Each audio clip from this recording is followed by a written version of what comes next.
Welcome to this operations center of the Belgian Navy. We have harbor protection, we have critical infrastructure within our Belgian North Sea and far beyond.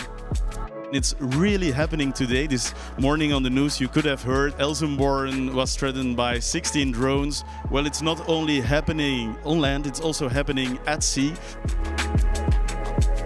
Multi-fusion is happening for our aerial domain picture. That's done here in images from the remote operating center, where you can see the software from Senhive, Sphere, Citymesh coming together. And what's really special is that most sensors and also the drones you will see today, they are connected by a 5G private network, making sure that even critical information gets to the operations center.